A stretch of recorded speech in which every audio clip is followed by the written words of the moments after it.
আসসালামু আলাইকুম। এটি হচ্ছে মুম্বাই শহর। মুম্বাই শহর ট্যুরিস্ট বাসে একদিন আমি সারাদিন ঘোরাঘুরি করছি। এটি মুম্বাইয়ের যে ইন্ডিয়া গেট ওইখান থেকে বাসগুলো ছেড়ে যায়। এখান থেকে দুই ধরনের বাস ছেড়ে যায়, মুম্বাই এসি বাস এবং নন এসি বাস। যে বাস দিয়ে যেতে চান যেতে পারেন। ইন্ডিয়ান টাইম 11টায় বাসটি ছেড়ে যায় এবং সারাদিন ঘোরাঘুরি করে। ওইখানে মুম্বাইয়ের যে বিভিন্ন দর্শনীয় স্থান এগুলো দেখায়। ওখানে একজন ট্যুরিস্ট গাইড থাকে বাসের ভিতরে। ওখান থেকে পুলিশ হেডকোয়ার্টার, লোকেশ আম্বানির বাড়ি এবং শাহরুখ খানের বাড়ি, সালমান খানের বাড়ি, কাজলের বাড়ি এবং অন্যান্য বিভিন্ন নায়িকাদের বাড়ি দেখাইতে থাকে।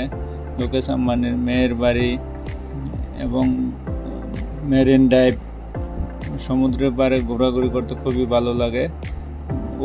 সমুদ্রের ভিতরে কয়েক কিলোমিটার লম্বা একটি ব্রিজ চলে গেছে, ওইটা দিয়ে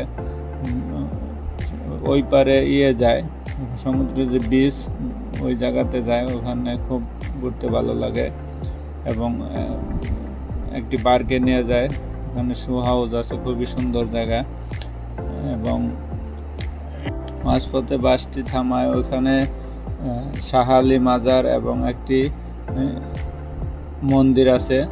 আমি মন্দিরে না যাই, শাহ আলী মাজারে যাই। শাহ আলী মাজারটি সমুদ্রের ভিতরে, খুবই সুন্দর একটি মাজার।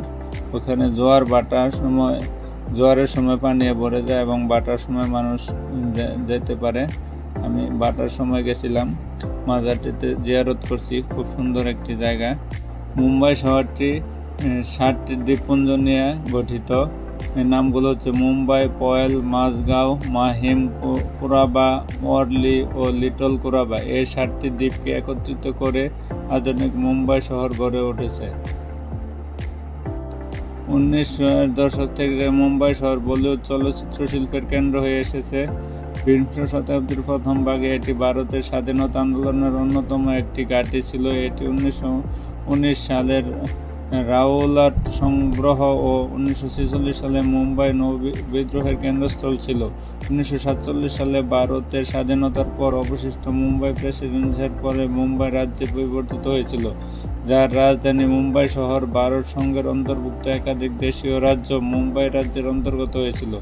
1960 সালে সংযুক্ত মহারাষ্ট্র সমিতির প্রতিবাদের ফলে মুম্বাই শহর নগঠিত মহারাষ্ট্র রাজ্যের রাজধানী হয়েছিল। পরে মুম্বাই একাধিক দুর্ঘটনায় সামিল হয়েছিল, যেমন মুম্বাই হামলা হয়েছিল।